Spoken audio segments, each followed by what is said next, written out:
You're welcome.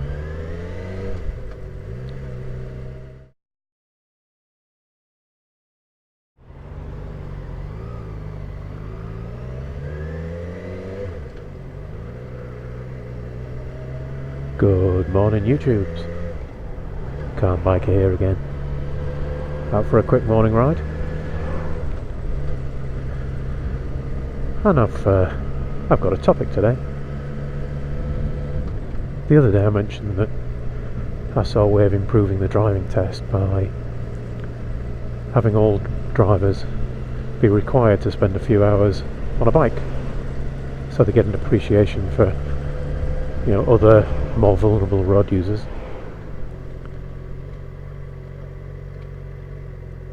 And quite a few people seem to agree with me, although they said that they didn't necessarily want to be the person riding if the driver was the pillion, and I can appreciate that. Anyway, it got me thinking, as these things tend to do. I really do think too much.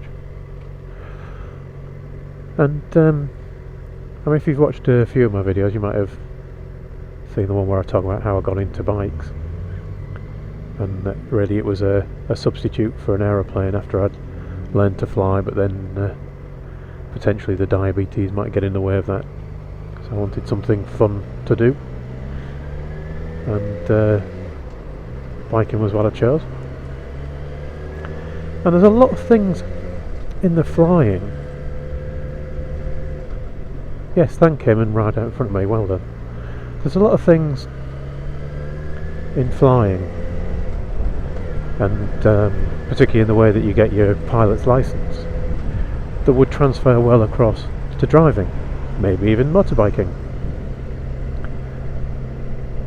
And I'll give you an example of a few. I mean, first thing was when I did my pilot's license, and I'm not sure if it's the same now. I suspect it'll change slightly, but it'll be an element the same. It's the EU that controls these things now, so it's probably got tougher rather than easier. But there were 7 exams that you had to take, which varied from things like human factors, so understanding the effect of flying on the body, and understanding, you know, what happened to your breathing at different altitudes, and how being tired affects you, how having alcohol in your system affects you in an aeroplane, which is potentially vastly different to how it affects you in a car. And then there were things like meteorology, and using the radio correctly, flying the thing, lots of stuff about how the aeroplane actually works. There's a whole exam on how the aeroplane works, how it flies, what the control surfaces, not what they do, but how they do what they do, how an engine works, all that kind of stuff. Now, all that kind of thing, there probably should be a little bit more of it, because at least for certain car drivers, they should be aware that you shouldn't just drive at 40 miles an hour up to a junction and slam your brakes on, because it might not work when you get there. But you see that so often. But it's not really the exams bit that I think could see the best improvement. What it is, with a private pilot's license, you get your license, that means you can go flying. And it means you can go flying in the plane that you land on. Not necessarily that exact plane, but you know, that type. Thank you very much. So, you know, if you land in a Cessna 150, then you can fly a Cessna 150, and that's your lot. Now, I wanted to fly a couple of other things as well, so I also flew a Piper PA-28. So, in order to fly that, I had to go up with an instructor, not an examiner. The exam was already done. I had to go up with an instructor who assessed me for 2 hours, and also beforehand showed me all the differences in controls and all that kind of thing. Assessed me for 2 hours, and at the end of the 2 hours signed me off and said, yes, you can now fly that. And similarly, when I wanted to move on to something a little bit bigger, Cessna 172, again I had to go up for another 2 hours. You know, I might have flown a Cessna 150, but that didn't allow me to fly 172. So another 2 hours on the 172, get assessed, there you go.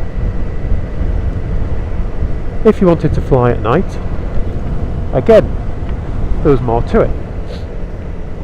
You had to do 5 or 6 hours of flying at night with an instructor to prove that you could do it. Again, no exam involved, you just had to show that you could do it.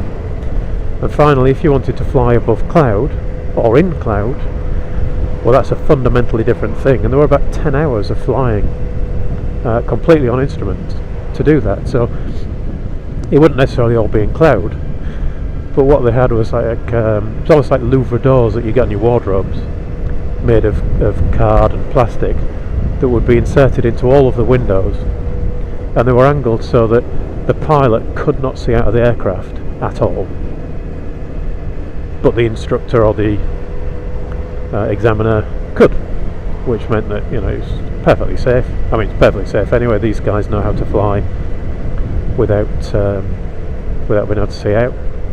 So you'd fly your entire flight on instruments, and that would involve navigating to other places, and it would involve approach to airports, not the landing. You don't land on instruments, but approach right down to the last few hundred metres, and then you'd whip the louvres off and land the thing. Now, all of these things, the point for driving is, when you learn to drive a car, you poodle around in your Peugeot 105 or your Fiat 500 or whatever it might be, but it's usually you learn to drive in a tiny little car with very little power.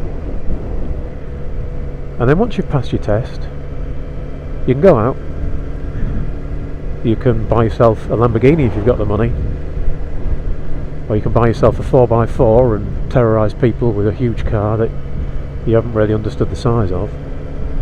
You can drive it at night, despite probably never having driven at night before, and you can drive it in fog, despite never having driven in poor visibility or at night before. You can also go on a motorway, despite never having driven on a motorway before. And all of these things seem pretty silly. So it would seem to be sensible that if you wanted, now, maybe not, you know, I've learned to drive in a Mini and now I want to drive a Fiat 500. But having a checkout in one of those is probably silly. But it would probably be worthwhile categorising cars and saying, look, once you've passed your test, if you want to go into a 4x4 or you want to go into something hugely powerful, would it really be so bad that you spend an hour with an instructor first, getting to know that type of car and, you know, understanding what it can do, and having the instructor say at the end of it, yes, you can go off and drive that, or no, you really should have another hour's practice first because you're doing these bits badly. Similarly, after you've passed your test, is it really sensible that you can just go out and drive at night, having never had any experience of driving at night? And definitely the motorway question.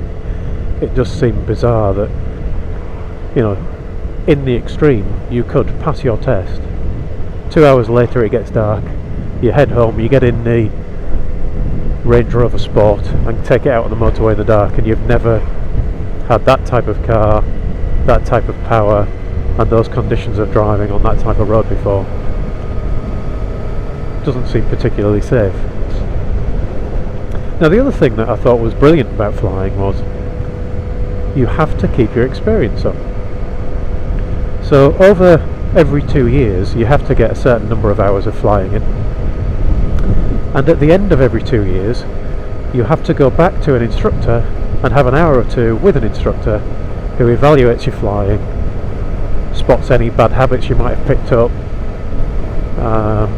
you know, looks for areas of improvement, and again just says, you know, here are some places you could improve, and let's try a few of those things out, let's get a bit of practice. And at the end of the 2 hours he says, thank you very much, go away and carry on flying for another couple of years. And we don't do any of that with cars or bikes. So you get on your bike or you get in your car and you go away and you start learning bad habits, and 50 years later you've still got them, and nobody assesses your driving again in most cases. And probably a lot of people are thinking, well, I don't need my driving assessing or my motorbike skills assessing again. But if we're honest, we probably do. When I've been driving for 20 odd years, and since getting on a bike, my driving has definitely improved. That's one of the guys who taught me to ride. So, you know, just some ideas there. And it doesn't have to be expensive, you know, you're paying for your road tax and your petrol. I'm going to make a vlog about road tax as well. Yeah, so you're paying for these things anyway. You're paying quite a lot of money for your bike and what have you. Spending 20-25 quid for an hour every 2 years just to evaluate your driving seems like a sensible thing to me. Let me know if you agree. Leave us a comment. The comment system seems to be improving a bit on Google Plus now. I'm not sure it's as good as it used to be, but at least now the threads of comments seem to hold together better, and you can comment and reply to most people. There are some people I can't reply to.